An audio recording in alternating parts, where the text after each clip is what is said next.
মুসা আলাইহিস সালামের এক জাতকে যে শনিবার দিন আল্লাহর ইবাদতের জন্য তোমরা রাখবা, এই দিন কোনো কি করবে না, দুনিয়ার কোনো কাজ করবে না। তোরা যেই এলাকায় থাকতো, আল্লাহ তাআলা বলেন যে আপনি আপনার উম্মতকে ওই লোকগুলোর কথা শুনিয়ে দেন যারা সাগরের পাড়ে বসবাস করত, তাদের ঘটনাটা শোনা। কে বলছেন? কে বলছেন? আল্লাহ বলছেন, শুনিয়ে দেন। কি ঘটনা? যে তাদের ওরা মাছ ধরতো, খুব মাছের প্রতি ওদের অনুরাগ খুব বেশি ছিল। তো আল্লাহ তাআলা বলে দিলেন শনিবার দিন মাছ ধরবে না। শনিবার দিন কি করবে না? এটা তোমাদের ইবাদতের দিন, যেন আমাদের ইবাদতের স্পেশাল দিন যেমন শুক্রবার, জুমার দিন, ওদের ইবাদতের দিন কি ছিল? শনিবার। তাই ইবাদতের দিন তারা নিয়েছে নে, তো ওই দিন মাছ ধরা চলবে না, ওই দিনটা আল্লাহর জন্য দিবা। এখন অদ্ভুত কারবার, আল্লাহ ওদেরকে একটা পরীক্ষায় ফেললেন। সেটা কি? অন্যান্য দিন মাছগুলা দূরে দূরে থাকে, আর শনিবারে মাছ সামনে এসে এরকম করে লাফালাফি করতে থাকে, কিলবিল কিলবিল করতে থাকে। বুঝলেন না? এদের ভিতরে এক পার্টি করলো কি, একটা চালাকির আশ্রয় নিল। তো তারা করলো কি, বড় পুকুর খনন করেছে। পুকুর খনন করে নদীর সাথে পাইপ দিয়ে একটা লাইন করে দিয়েছে। বুঝলেন না? যখন শনিবার আসবে তখন এই যে কি করে দিত, বাঁধের ওই অংশটা খুলে দিত, আর পানি সব কি করত, এই পুকুরে ঢুকতো। তো মাছগুলো সব পানির সাথে সাথে ভিতরে ঢুকে গেছে। যখন সব মাছ ঢুকে শেষ, বন্ধ করে দিয়েছে। ধরতো রবিবারে, শনিবারে ধরতো না, কিন্তু শনিবারে এই আকামটা করত। তাদেরকে যে আল্লাহ বলেছেন যে শনিবারে মাছ ধরবা না, এটার উদ্দেশ্য কি? মাছ না ধরা, নাকি উদ্দেশ্য হলো দিনটা আল্লাহকে দেওয়া? তোমরা অন্যদিকে তাকাবা না। কিন্তু এরা এই শব্দের প্যাচের ভিতরে গিয়ে কি করেছে, এই মাছ ঢুকাতো আর বন্ধ করে দিত। তখন এই দলের, এই লোকদের ভিতরে, এই জনপদের ভিতরে মোট 3 প্রকারের লোক হলো। কয় প্রকার? এক প্রকারের লোক যারা এই অপকর্ম করত, আরেক প্রকারের লোক যারা অপকর্ম করত না কিন্তু চুপ করে থাকতো, ওরা ওদেরটা করছে, করুক না, আমাদের কি দরকার। বুঝেন না? মনে হয় আরেক প্রকারের লোক যারা বাধা দিত, খবরদার এটা করবে না, আল্লাহর জন্য একটা দিন, সেই একটা দিনও তোমরা অন্য কাজে ব্যবহার করো, আল্লাহ এটা পছন্দ করবেন না। মাছ ধরতে নিষেধ করেছেন মানে কি? মানে হলো যে এখন মাছের ধারে কাছে যাওয়ার দরকার নাই, এখন আল্লাহকে নিয়ে ব্যস্ত থাক। আর তাদের কূটকৌশল কি? আমরা তো মাছ ধরি নাই, আমরা তো মাছ ধরেই নাই, আমরা শুধু মাছের আসার ব্যবস্থা করছি। আল্লাহ মাছের আসার ব্যবস্থা করতে তারা নিষেধ করেন নাই। বুঝেন নাই মনে হয়? এগুলো চালাকি করছে আল্লাহর সাথে। তো দল কয়টা হলো? এক দল এই অপকর্মের সরাসরি জড়িত হলো, আরেক দল নীরবতা অবলম্বন করলো, তাদের কোনো মাথা ব্যথা নেই। আর আরেক দল যারা বাধা দিল। আল্লাহ তাবারাকা ওয়া তাআলা এই 3 প্রকারের সাথে আচরণ কেমন করলেন সেটা শুনেন। ওই যে যারা বাধা দিত, এদেরকে আবার ওই যে নীরব প্রকৃতির যারা, অতি ভদ্র, তারা অত্যন্ত সভ্য, সুশীল, অতি ভদ্র, তারা কারোর সাথে পাচ্ছে নেই। কেউ কাউকে মেরে ফেলছে, তারা আগাচ্ছে না, তাদের ব্যাপার, আমরা এখানে যাব না, দরজা বন্ধ করুন, জানালা আটকাও, এগুলো দেখতে ভালো লাগছে না। এরকম কিছু ফার্মের টাইপ আছে না? নাই? এই ফার্ম টাইপের অতি ভদ্র এরা। আবার যারা বাধা দিত, তৃতীয় দল যারা বাধা দিত, এগুলা করো না, খবরদার, আল্লাহ আযাব আসবে, এই আসবে, খবরদার এগুলা করো না, মানা করতো। তাদেরকে আবার এরা নসিহত করত। এই যে খুব ঠান্ডা পার্টি, যে যায় আছে সে তেমনই থাকবে, এই পার্টিটা বাধা দিত কাদেরকে? ওয়াজ করতো। ওই যে যারা বাধা দেয় তাদেরকে ওয়াজ করতো, যারা এই আকাম করে তাদেরকে ওয়াজ করে না। ওয়াজ কারে করে?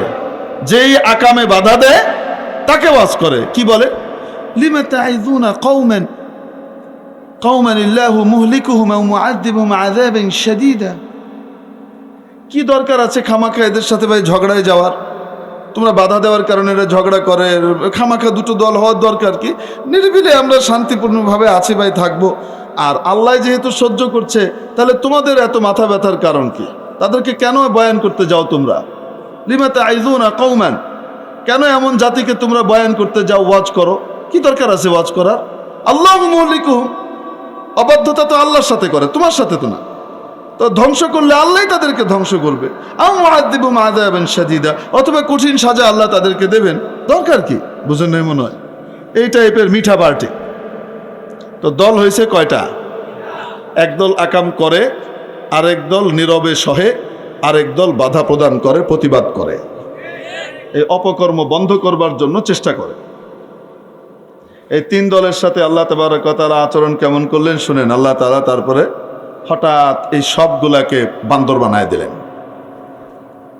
শুধুমাত্র বাঁচিয়ে দিলেন ওই পার্টিকে যারা বাধা দিত, যারা শুধু নিজের জান্নাত নিয়ে চিন্তা করেনি, অন্যকেও জান্নাতি বানাবার জন্য চিন্তা করেছে, যারা শুধু নিজে জাহান্নাম থেকে বেঁচে থাকেনি, অন্যকেও জাহান্নাম থেকে বাঁচাবার জন্য উঠে পড়ে লেগেছে।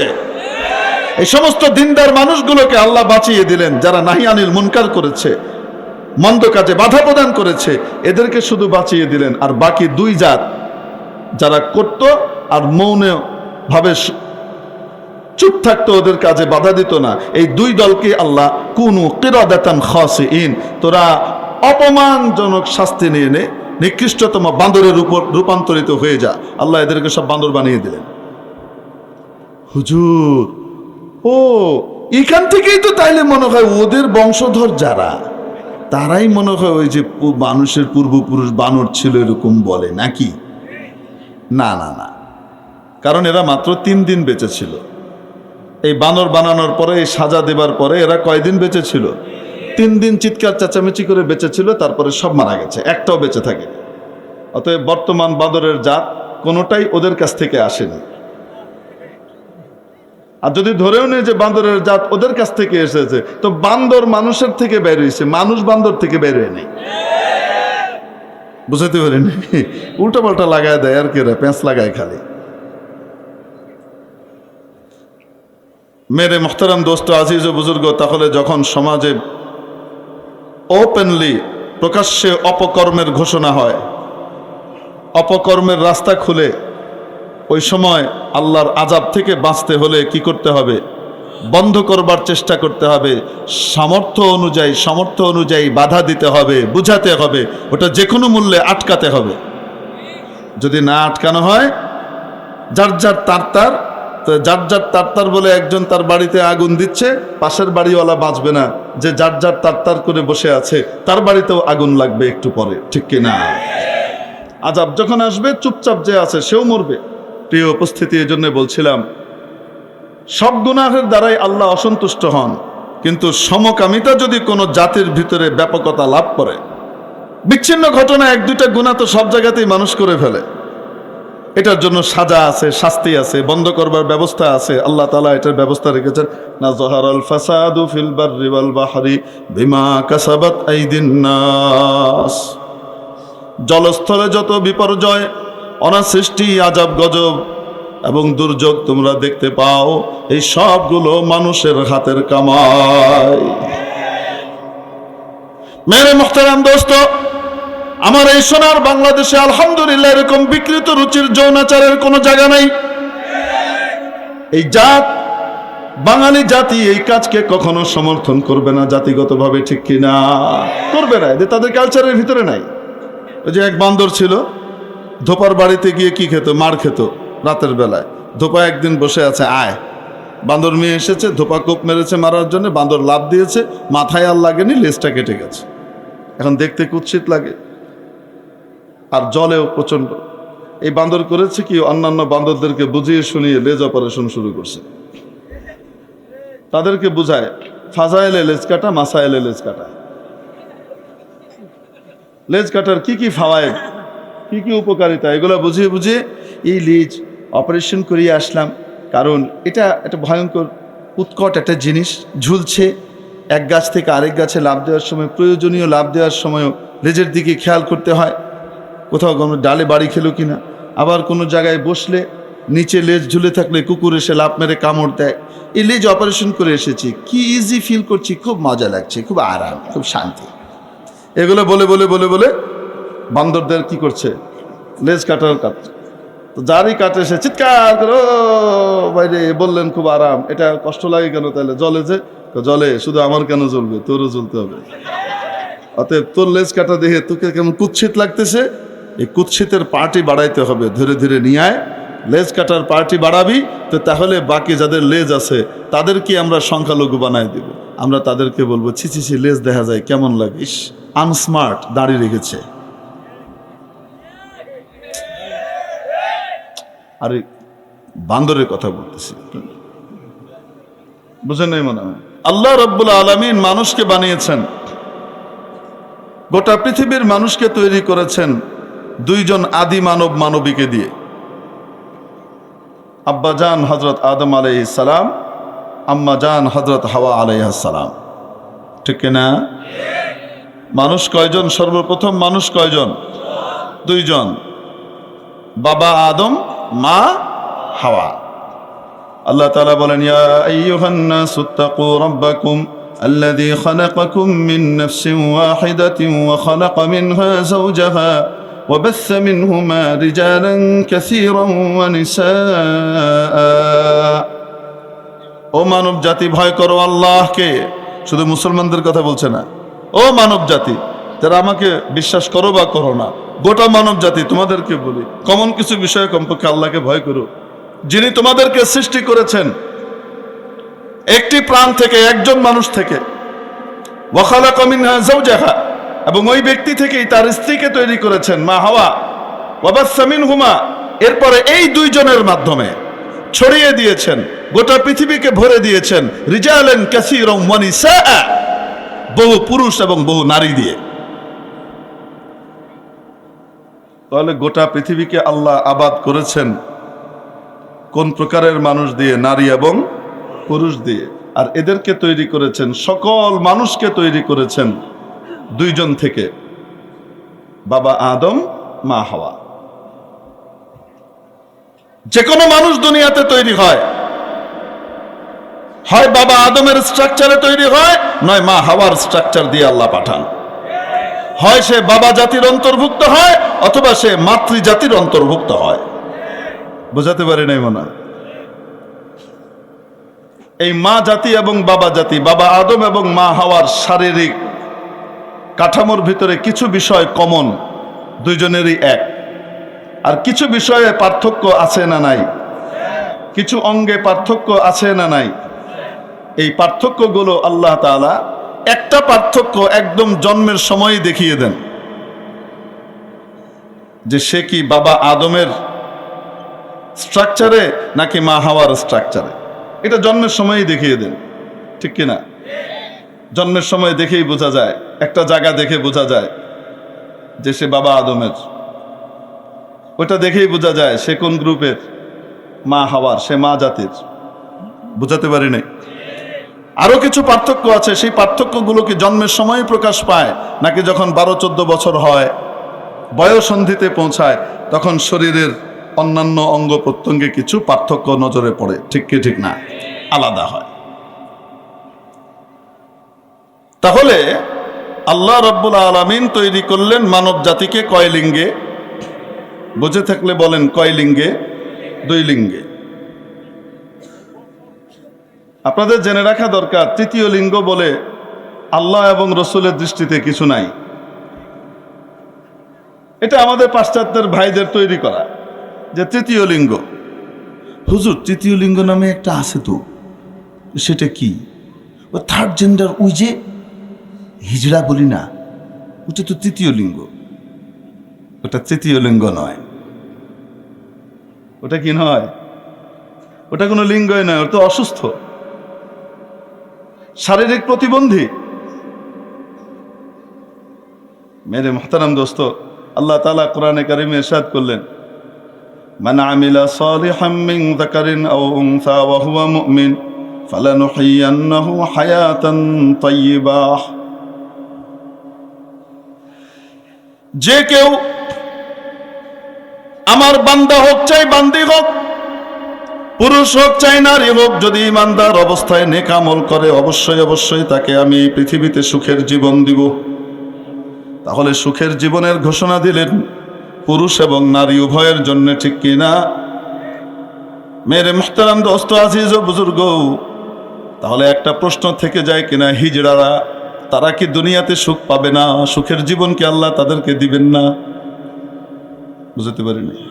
এই প্রশ্ন আসে কি আসে না? প্রশ্নটা জমা রাখেন, একটু পরে আসতেছে। রব্বুল আলামিন কোরআনে কারীমে যখনই উল্লেখ করেছেন, হয় পুরুষ নয় নারী, ওয়াল্লাইলি ইযা ইয়াগশা ওয়ান-নাহারি ইযা তাজাল্লা ওয়ামা খালাকায-যাকারা ওয়াল-উনসা, আল্লাহ শপথ করেছেন রাতের, শপথ রজনীর, শপথ দিবসের, শপথ যা তিনি সৃষ্টি করেছেন, অর্থাৎ পুরুষ এবং নারীর, শপথ পুরুষ এবং নারীর। বুঝতে পেরেছি? লিঙ্গ কয়টার কথা আল্লাহ বলছেন? আসতে বলেন, কয়টা? এবার আসেন, আপনাদের ওই প্রশ্নগুলো মাথায় আছে না, ওটা আমরা একটু পরে আসছি। আল্লাহ তাআলা হযরত আদম এবং হাওয়ার চোখ দিয়েছেন কোথায়? পিছনে না সামনে?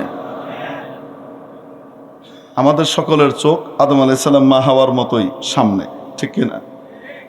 বাবা আদম মা হাওয়ার যে চোখ দিয়েছিলেন, দুইটা চোখের যে মণি এক সমান্তরালে যায় সোজা, ঠিক কিনা? দুইটাই ডানে ঘুরলে একই সাথে দুইটা এক অ্যাঙ্গেলে ঘুরে, বামে ঘুরলে দুইটা একই অ্যাঙ্গেলে কি করে? ঘুরে, ঠিক কি ঠিক না? এভাবেই আল্লাহ বানিয়েছেন।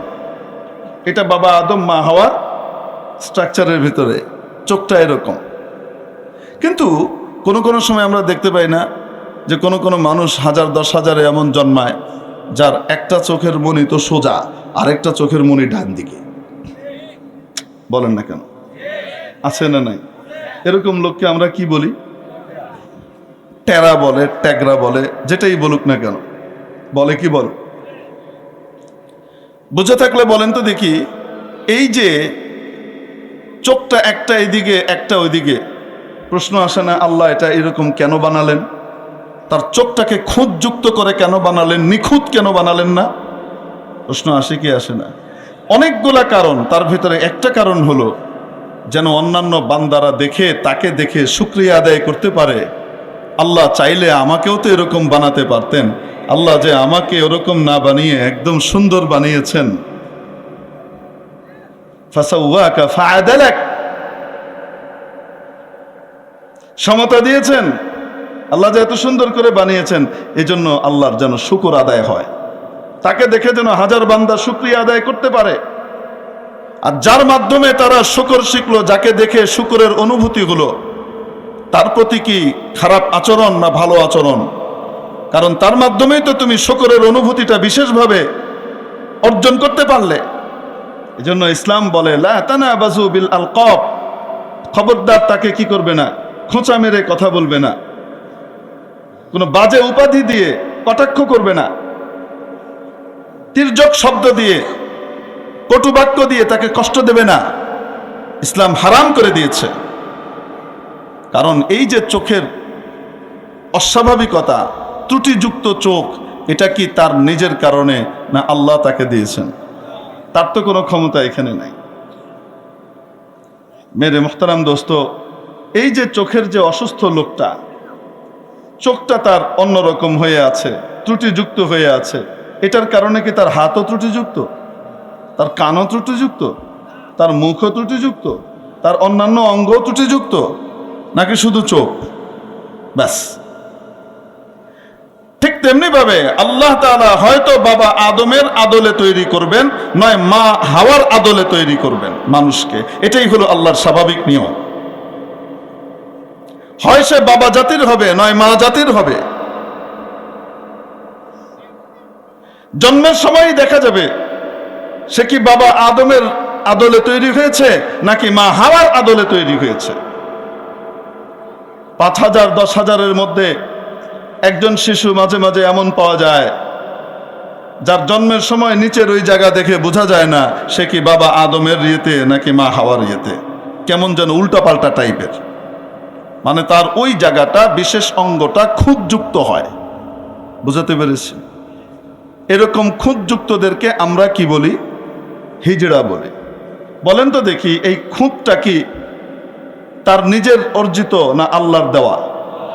আল্লাহ কেন দিয়েছেন? ওই চোখওয়ালার উত্তর মনে রাখবেন। যেন ওটা দেখে আমার আপনার মতো সুস্থ নারী পুরুষ যারা, যাদের ওই অঙ্গের ভিতরে কোনো খুঁত নাই, নিখুঁত, তারা যেন শুকর আদায় করে। আল্লাহ চাইলে তো আমাকে ওরকম বানাতে পারতেন, আল্লাহ বানান নাই, আল্লাহর হাজারো শুকর, আলহামদুলিল্লাহ। যে আল্লাহ আমার ওই অঙ্গটাকে এত সুন্দর করে বানিয়ে দিলেন, কোন রকমের খুঁত দিলেন না। আর ওই নিখুঁত লোকটাকে, ওই খুঁতযুক্ত লোকটাকে দেখে আল্লাহর শুকর দ্বিতীয়বার আদায় করতে আমাদের ভিতরে আমরা আবেগ অনুভব করলাম। সেই লোকটাকে দেখে তো ওই অঙ্গটা সুস্থভাবে সঠিকভাবে আল্লাহর ইচ্ছায় ব্যবহার করা দরকার ছিল, ঠিক কি ঠিক না? আর সেই লোকটার দোহাই দিয়ে, সেই হিজড়ার দোহাই দিয়ে এখন ওইটাকে অপকর্মে কিভাবে ব্যবহার করা যায় সেগুলোর কথা চিন্তা করে। এরা তো মানুষেরও জানোয়ারেরও অধম। বুঝে থাকলে বলেন, হিজড়া তার নিজের ইচ্ছায় হয়েছে না আল্লাহ দিয়েছেন? তাহলে হিজড়ার ফয়সালা কি? আমরা বলি তৃতীয় লিঙ্গ, ইসলাম বলে না, বরং তার ওই জায়গাটা এবং তার সাথে সংশ্লিষ্ট কিছু জিনিস খুঁতযুক্ত।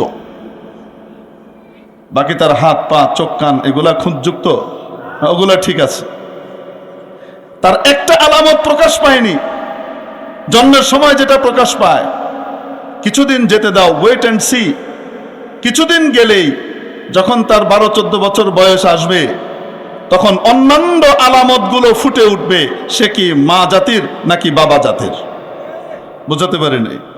যদি এই লোকটার ভবিষ্যতে গিয়ে অন্যান্য অঙ্গগুলো মা জাতির দিকে বেশি ধাবমান হয়, তাহলে সে নারীদের অন্তর্ভুক্ত হবে এবং নারীদের বিধানের আওতায় থাকবে।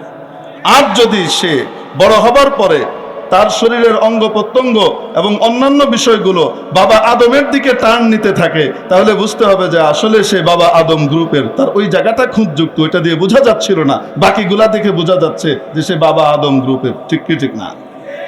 তার বিধান হবে ছেলেদের মতো। অতএব নারী হোক চাই পুরুষ হোক, যে নারী এবং পুরুষ ছোটবেলাতেই প্রকাশ পেয়েছে অথবা বড় হয়ে প্রকাশ পেয়েছে, ছোটবেলায় বোঝা যায়নি, খুঁতযুক্ত ছিল, যেই হোক না কেন, যদি নাকি ইমানদার অবস্থায় নেক আমল করে, তার জন্য আল্লাহ জান্নাতের ব্যবস্থা করেছেন, দুনিয়াতে সুখের ফয়সালা করেছেন। সুবহানাল্লাহ বলেন না? আল্লাহ তাআলা বাবা মা মারা গেলে সন্তান সন্তানাদির ভিতরে কিভাবে সম্পদের বন্টন হবে এটা আল্লাহ বলে দিয়েছেন না দেন নাই? বলেন না কেন? কি বলেছেন? লিযযাকারি মিসলু হাজ্জিল উনসায়াইন। বাবা মারা গেছে অথবা মা মারা গেছে, সন্তানদের ভিতরে কন্যা পাবে সিঙ্গেল, ছেলে পাবে ডবল। কন্যা পাবে সিঙ্গেল, ছেলে পাবে কি ডবল। অথবা 2 মেয়ে সমপরিমাণ, এক ছেলে পাবে, অথবা ছেলে যা পাবে তার অর্ধেক, যেভাবেই বলেন, কথা এক। বোঝাতে পারি না মনে হয়? সহজে বোঝাবার জন্য বললাম আর কি। মেয়ে পাবে সিঙ্গেল, ছেলে পাবে ডবল। এই বিধানটা কে করেছেন? আল্লাহ। এখন মনে করেন এক ব্যক্তির 5টা বাচ্চা, 2টো বাচ্চা, 2টো ছেলে, 2টো মেয়ে, একটা হিজড়া। হিজড়া মানে কি? তার ওই জায়গাটা খুঁতযুক্ত। বোঝাতে পেরেছি? ব্যাস। এখন আসেন, সন্তানের যখন বন্টন হবে, এই বন্টনের ভিতরে আল্লাহ তো ছেলের কথাও বলেছেন, মেয়ের কথাও বলেছেন, যে 2 মেয়ে সিঙ্গেল সিঙ্গেল পাবে আর 2 ছেলে ডবল ডবল পাবে। হিজড়াটা কি সে কিছু পাবে না? সে কেমনে পাবে? উত্তর দেন। Wait and see. সে আসলে কোন দলের কিছুদিন পরেই বোঝা যাবে। তার ওটা দিয়ে বোঝা যায়নি, অন্যগুলা দিয়ে বোঝা যাবে। সে কি মা জাতির দিকে ধাবমান নাকি সে বাবা জাতির দিকে ধাবমান?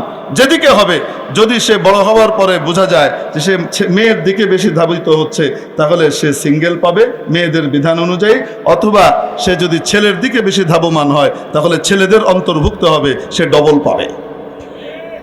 রাসূলুল্লাহ সাল্লাল্লাহু আলাইহি সাল্লাম এই বিষয়ের সমাধান দিয়েছেন না দেন নাই? বুঝে থাকলে বলেন, ইসলামের দৃষ্টিতে লিঙ্গ তাহলে কয়টা?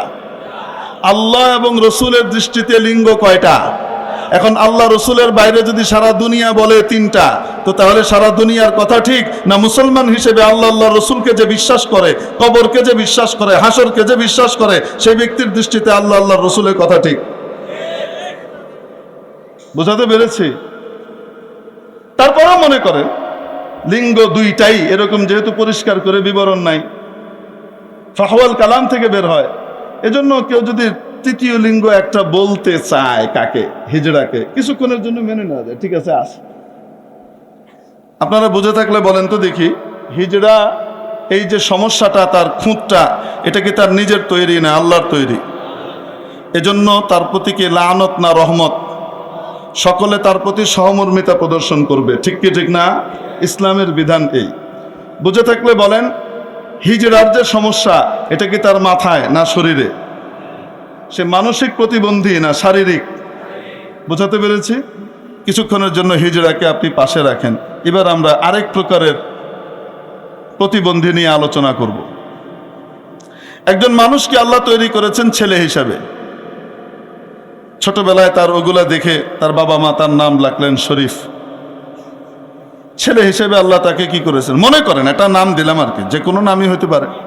আল্লাহ তৈরি করেছেন তাকে এইভাবে, এবং তার বাবা মা তাকে ছেলেদের পোশাক দেয়, শার্ট প্যান্ট কিনে দেয়, তারপরে আপনার কি বলে পায়জামা পাঞ্জাবি দেয়, ইত্যাদি দেয়, মাথার টুপি দেয় নামাজের জন্য মাঝে মাঝে, তারপরে খেলনা টেলনা ছেলেদের মতো দেয়, সে খেলে।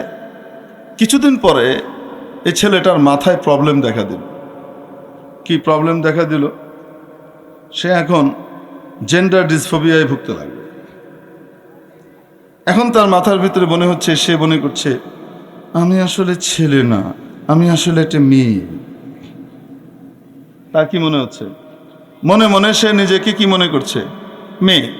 এই মেয়ে মনে করে সে মেয়েদের সাথে খেলাধুলায় জুড়তে যায়, মেয়েদের মতো আচার আচরণ করে, লিপস্টিক লাগায়, চোখে আইলাইনার মাস্কারা দেয়, তারপরে একটু বুঝেন নাই মনে হয় মেয়েদের মতো কৃত্রিমভাবে যখন মেয়ে সাজতে যাবে, তখন কণ্ঠটা তো আর পুরা মেয়েদের মতো সুন্দর হবে না, তখন চিচি চিচি করে কথা বলছে, এরকম লাগে। তারপরে তাকে বাপ মা কিনে দিয়েছে ছেলেদের পোশাক, সে মেয়েদের পোশাক এর ওর কাছ থেকে ধার করে ফ্রক পরে এরকম করে ঘুরে, এই করে সেই করে। এখন যখন মেয়েদের সাথে খেলতে যায়, কাদের সাথে? সে কি আসলে মেয়ে না ছেলে? সবাই জানে সে ছেলে। তার ওই জায়গাতে কোনো খুঁত আছে না নিখুঁত? পরিষ্কার, শারীরিকভাবে একদম পরিষ্কার, ঠিকঠাক আছে, কোনো সমস্যা নেই। সে যখন মেয়েদের সাথে খেলতে যায়, তখন মেয়েরা কি বলে, এই তুই আমাদের কাছে কেন আসছিস, তুই ওদের সাথে খেলতে যা, তো ছেলেদের সাথে খেলতে যা। না, আমি নিজেকে মেয়ে মনে করি, আমি আসলে একটা মেয়ে।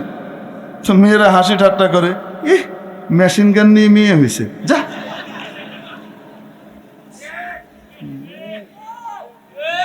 এখন মেয়েদের সাথেও খেলায় জায়গা পায় না,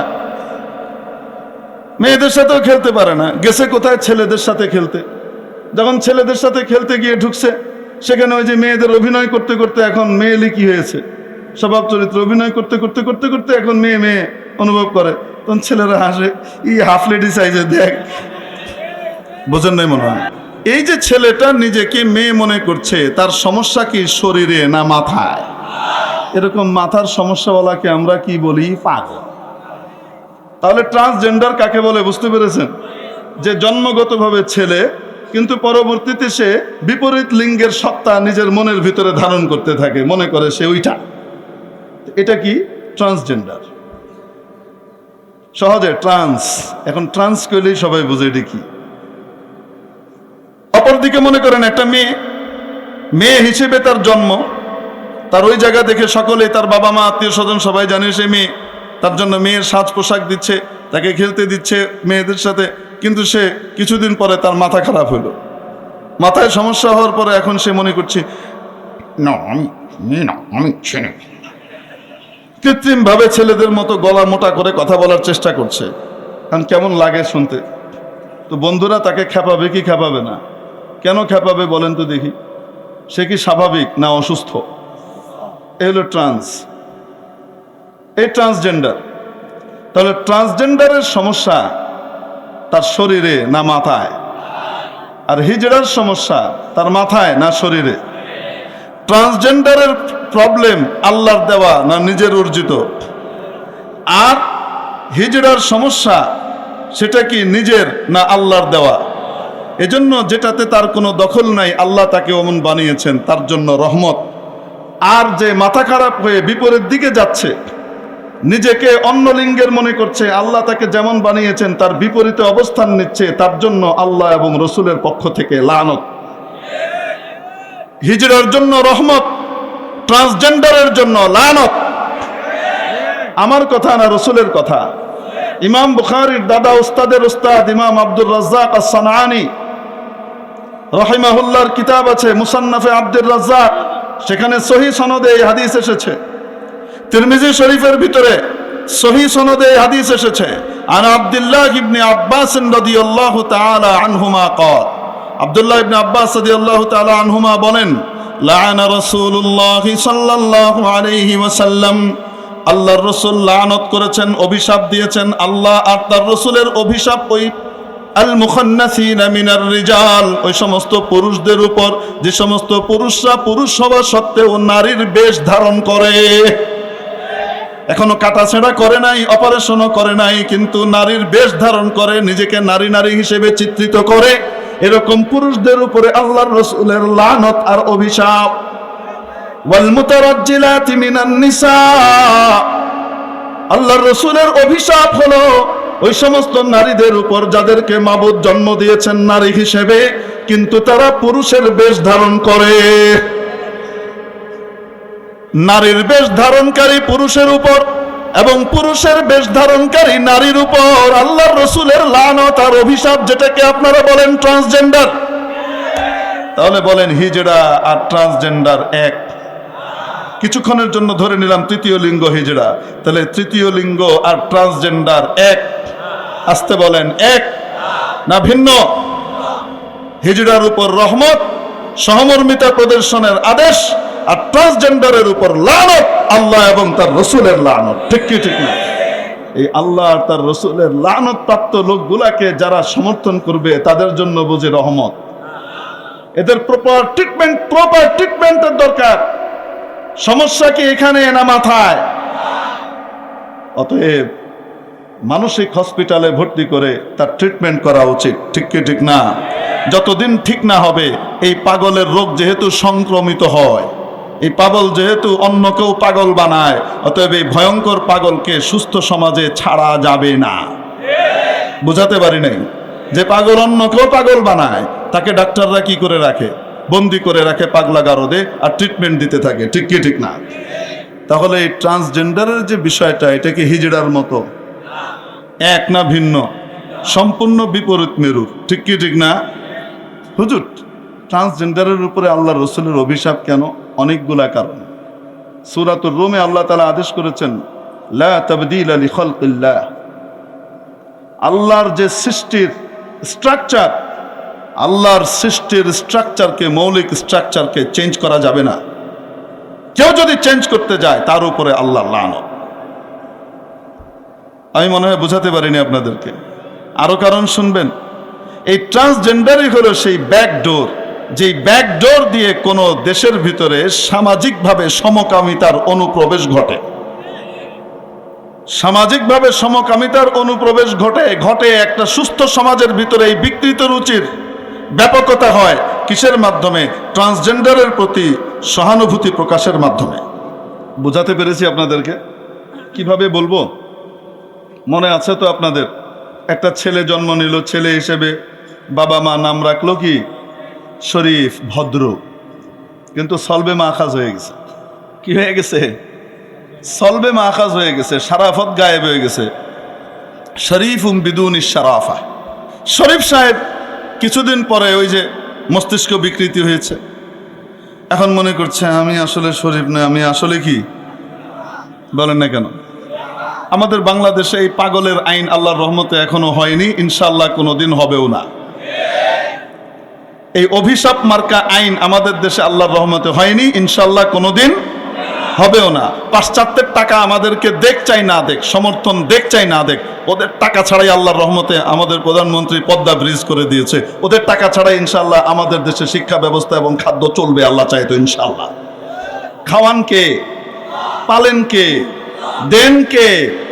হ্যাঁ, ওরা খাওয়ায় না, ইউরোপ আমেরিকা খাওয়ায় না। কে খাওয়ায়?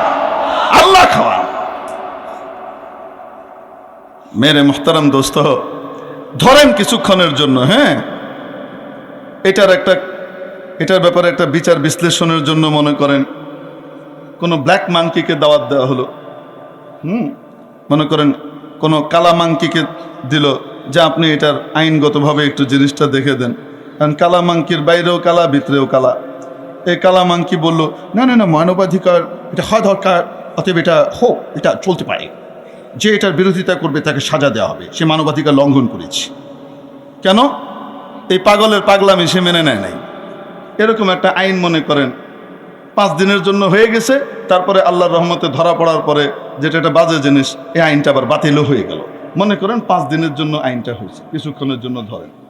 আইনগতভাবে কি হয়েছেন উনি? শরীফা কি ছেলে না মেয়ে? মেয়ে। আইনগতভাবে উনি মেয়ে। এখন একটা মেয়ে বিয়ে করে কি আর একটা মেয়েকে না ছেলেকে? তো সে বিয়ে করছে বল্টু মিয়াকে। কাকে বিয়ে করছে? বল্টু মিয়াকে। বুঝে থাকলে বলেন, বল্টু মিয়া কি মেয়ে না ছেলে? ছেলে। তার সাথে বিয়ে হয়েছে কার? আইনগত শরীফা। আইনগত শরীফা, আইনগতভাবে শরীফা হলেও কাপড়ের তলায় কি শরীফা না শরীফ? তো বিয়া কি শরীফা আর বল্টু মিয়াই হয়েছে না শরীফার বল্টু মিয়াই হয়েছে? এটাকেই তো সমকামিতা বলে। এটা বুঝতে এত কষ্ট হয় কেন আমাদের কথিত বুদ্ধিজীবীদের? এদের মাথার ভিতরে ঢুকে না। মাথার ভিতরে কি আবু জেহেলের ব্রেন নিয়ে ঘুরো? আপনারা জানেন বাংলাদেশের হোস্টেল আছে না নাই? ছেলেদের মেয়েদের হোস্টেল এক না আলাদা? হলগুলা আলাদা ইউনিভার্সিটিতে। এমন একটা ছেলে মনে করেন থাকে ছেলেদের হলে, হঠাৎ তার মনে হলো সে ট্রান্স হয়ে গেছে। সে আসলে কি একটা মেয়ে, আর মাথার চুল বড় করছে, বেনি করছে, হাতে এরকম এই লাগাচ্ছে, এখানে কপালে টিপ লাগায়, তারপরে কি কি করে তাল দেখেন না মনে হয়, এরকম শুরু করে দিল। এখন আইনগতভাবে তাকে কি বানিয়ে দেওয়া হলো? মনে করেন উনি শরীফাই হইলেন। শরীফা সাহেব এখন পুরুষের হোস্টেলে থাকতে পারবেন না মেয়েদের হোস্টেলে ট্রান্সফার হবেন? তিনি এখান থেকে কোথায় গেলেন? মেয়েদের হোস্টেলে গেলেন। মেয়েদের হোস্টেলের মেয়েগুলা নিরাপদ, বলেন না কেন? ওই মেয়েগুলা স্বস্তি ফিল করতেছে। ওখানে আপনার মেয়ে আছে, অমুকের বোন আছে, তমুকের ভাতিজি আছে, অমুকের ভাগ্নে আছে, বলেন না কেন? তারা কি স্বস্তি অনুভব করছে না অস্বস্তি অনুভব করছে? পাগলটার অধিকার নিয়ে পাগল হয়ে গেছে, কিন্তু সুস্থ মানুষগুলোর অধিকার সেটা কোথায় যাবে?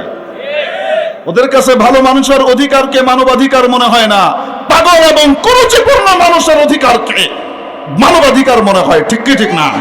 আলেম ওলামারা আমাদেরকে সতর্ক করেছিলেন। আল্লামা খতিব ওবায়দুল হক সাহেব রহমতুল্লাহ আলাই, আল্লামা শামসুদ্দিন কাসমি রহমতুল্লাহ আলাই, হজরত মাওলানা ইদ্রিস সাহেব সন্দীপী রহমতুল্লাহ আলাই, হজরত শেখ চরমনাই রহমতুল্লাহ আলাই, হজরত শেখুল হাদিস আল্লামা আজিজুল হক সাহেব রহমতুল্লাহ আলাই, হজরত মুফতি আমিন সাহেব রহমতুল্লাহ আলাই, আল্লামা মহিউদ্দিন খান সাহেব রহমতুল্লাহ আলাই, পীর মোহসিন উদ্দিন দুদুমিয়া রহমতুল্লাহ আলাই, হজরত আজহার আলী আনোয়ার শাহ সাহেব রহমতুল্লাহ আলাই, আপনাদের এই কিশোরগঞ্জেরই রত্ন, ইনারা সহকারে সকলে মিলে আমাদেরকে সতর্ক করেছিলেন, জাতিকে সতর্ক করেছিলেন।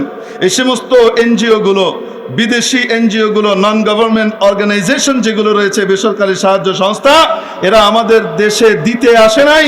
এরা ইস্ট ইন্ডিয়া কোম্পানির নব্যরূপ, নতুন শাড়িতে পুরনো বউ। এরা এদেশে এসেছে আমাদের স্বাধীনতা, সার্বভৌমত্ব, আমাদের কৃষ্টি কালচার, সভ্যতা, আমাদের সংস্কৃতিকে ধ্বংস করে বিজাতীয় কৃষ্টি কালচারকে এদেশে ডাম্প করবার জন্য। তখন বলেছিলেন, আমরা তখন বিভিন্ন রকমের কটাক্ষ করেছি অনেক অতি পাকনা বুদ্ধিজীবী। মোল্লারা কাউকে কিছু দিতে পারে না, তাদের দেয়ার সে মুরুদ নেই, কেউ দিতে চাচ্ছে সেটাও দিতে দিবে না। এরা আসলেই অরাজক পরিস্থিতি তৈরি করতে চায়, বড় নেও মাইন্ডেড, সংকীর্ণ মনা এবং হিংসু। এই মৌলবাদীদের কবল থেকে দেশকে রক্ষা করতে হবে। পাপ্পা, আপনারা মনে হয় এই আতেলদের কথা শুনেন নাই মনে হয়, শুনেছেন না শুনেন নাই? কত কথা বলেছিল, বলেন তো দেখি এখন এসে সেটা বাস্তবে রূপ নিচ্ছে কি নিচ্ছে না? কতগুলা নাম তো নেওয়ার দরকার নাই। মনে করেন আমার খুব দোস্ত আহবাব ব্র্যাক, এদেশে এসেছিল নেওয়ার জন্য না, দেওয়ার ঘোষণা দিয়ে দেশের মানুষকে দিবে, তাই না? কিছুদিন পরে আস্তে করে একটা ব্যবসা প্রতিষ্ঠান খুলছে, আড়ং, আড়ং খুললো। এখন ব্যবসা প্রতিষ্ঠান থেকে মানুষের টাকা নেওয়া শুরু হয়েছে। ঘোষণা ছিল দেওয়ার, কাজটা কি হচ্ছে? হুজুর কেন এত নেগেটিভ সেন্সে দেখেন? তারা তো গ্রাম বাংলার পিছিয়ে পড়া জনগোষ্ঠীকে শিল্পকর্ম শিখিয়ে তাদেরকে কাজে লাগিয়ে তাদেরকে কিছু দিচ্ছে, তারা হস্তশিল্পের মাধ্যমে উপার্জন করছে, আড়ং তাদেরকে টাকা দেয়, তারা কিছু টাকা পাচ্ছে, তো দিলই তো, হ্যাঁ দিলই তো, দিল 100 টাকা। আর যে 100 টাকার মাল যেটা বানায় আনলা তারে দিলে 100 টাকা, যে বানায় দিল তোমার দোকানে এসে এটা 2200 টাকা হয় কে? বলেন না কেন? দিলা তো 100 টাকা, নিল কয়শো টাকা? 2100 টাকা। বুঝাইতে পারি নাই মনে হয়? যেই দাম দেয় আর যেই দামে বেচে, বাংলাদেশ সরকারের ভোক্তা অধিকার যারা আছে এরা একটু এদিকে দেখা দরকার। এরা দেয় কত আর নেয় কত, এত অতি লাভ কেন করে? দারিদ্র পীড়িত জনগোষ্ঠীকে বঞ্চিত করে তাদের রক্ত চুষে তারা ধনী হচ্ছে, ঠিক কি ঠিক না? ঘোষণা তো ছিল দেওয়ার, এখন কি দেওয়া আছে না নেওয়া? ওমা তারপরেও পেট ভরে নেই। এখন একটা ব্যাংক করা দরকার, ব্যাংক। মাশাআল্লাহ, সুবহানাল্লাহ বলেন না? লুটপাট করেও পেট ভরে নেই, কারণ ব্যাংকে তো সবাই আসে না। কত ব্যাংক আছে, রূপালী, পুবালী, সোনালী ট্রাস্ট, তারপরে আলারাফা, শাহজালাল, ইসলামী, কত ব্যাংক আছে, আছে না নাই? তো ওগুলা ছেড়ে ওখানে কেন যাবে? এজন্য চিন্তা করলো ভ্রাম্যমান ব্যাংক করা দরকার, যে ব্যাংক সবার পকেটে পকেটে, মোবাইলে মোবাইলে থাকবে, বিকাশ। এটা ব্যাংকেরই। এই ভ্রাম্যমান ব্যাংক দিয়ে আমার আপনার পকেট থেকে মাশাআল্লাহ দিচ্ছে না নিচ্ছে? আরে বলেন না কেন? নগদও তো টাকা ট্রান্সফার করে, রকেটও টাকা ট্রান্সফার করে। টাকা ট্রান্সফারের যে ফি নগদ আর রকেটের আছে, বিকাশের কি তার ফি কম না বেশি? বেশি। ঘোষণা তো ছিল দেওয়ার, চলছেটা কি? দেওয়া না নেওয়া? যাই হোক, এগুলা নিয়ে আমাদের মাথা ব্যথা নাই। কিন্তু কেন বললাম জানেন? ব্র্যাককে নিয়ে এতদিন কোনো আলোচনা আমাদের কোনো আলেম করেছে?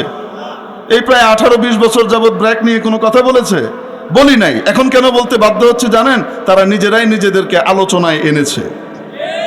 ট্রান্সজেন্ডার মার্কা অভিশপ্ত বিষয়, এটার বিরুদ্ধাচরণ করবার কারণে একজন শিক্ষককে তারা পদচ্যুত করেছে, চাকরিচ্যুত করেছে, ঠিক কি ঠিক না? ছাত্ররা তাদেরকে ধরেছে, আপনারা কি ট্রান্সজেন্ডারের পক্ষে? বলেন। তখন আর বলছে না যে আমরা এটার পক্ষে, আবার এটাও বলছে না পক্ষে না। কারণ যদি বলে পক্ষে, তাহলে মায়ের একটা মাটিতে পড়বে না, বাঙালি জাতি একদম সাইজ করে দেবে, ঠিক কি ঠিক না? আর যদি বলে পক্ষে না, তো তাহলে যারা টাকা দিয়ে এতদিন পর্যন্ত পালছে, তাদেরকে পিছন থেকে টাকা দিছে, তারা বলবে এত টাকা দিলাম তোদের পিছনে এই জন্যই। বোঝাতে পারিনি মনে হয়? ওটাও বলতে পারছে না, আসলে ট্রান্সজেন্ডারের পক্ষে। কিন্তু হাইকোর্ট কি দেখাইলো উত্তরের সময়? বাংলাদেশ সরকারের যে সংবিধান রয়েছে, বাংলাদেশের সংবিধানের প্রতি আমরা শ্রদ্ধাশীল। সংবিধান যদি এটিকে অনুমোদন করে তাহলে তো সেটা আমরা বিরুদ্ধে যেতে পারবো না। ওই বেটা, সরকারকে অনুমোদন দিছে, এখনও তো দেয় নাই, তুই ক।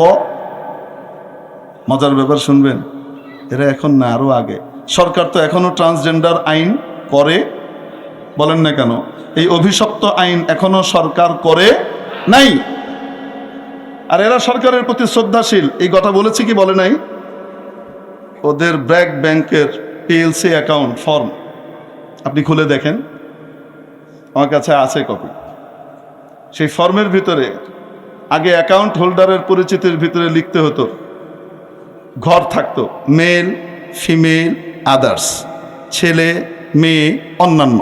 অন্যান্য বলতে ওই যে হিজড়া, এটা হলো উদ্দেশ্য, থার্ড জেন্ডার। ছেলে, মেয়ে, অন্যান্য, আদার্স লেখা থাকতো। এখন কি লেখা জানেন? Male, female, transgender. এই বাংলাদেশের সরকার তো এখনো ট্রান্সজেন্ডার আইন করে নাই। এখনো ট্রান্সজেন্ডার বাংলাদেশে অবৈধ। তুই কোত্থেকে এখানে লিখলি? তুই কিসের বাংলাদেশ সরকারকে মানিস? ঠিক কি ঠিক না? বাংলাদেশ সরকারকে বৃদ্ধাঙ্গুলি দেখিয়ে তারা এই যে ফর্ম তৈরি করেছে, এটার জন্য ফৌজদারি আদালতে মামলা করে সরকারের এদেরকে বিচারের আওতায় আনা উচিত। ঠিক কি ঠিক না?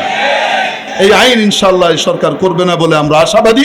আল্লাহ তাআলা আমাদেরকে এবং উপর মহলকেও সঠিক পথে চলবার তৌফিক নসিব করেন, সঠিক সিদ্ধান্ত নেবার তৌফিক নসিব করেন। ওয়া আখিরু দাওয়ানা আলহামদুলিল্লাহি রাব্বিল আলামিন। আসসালামু আলাইকুম ওয়া রাহমাতুল্লাহি ওয়া বারাকাতুহু।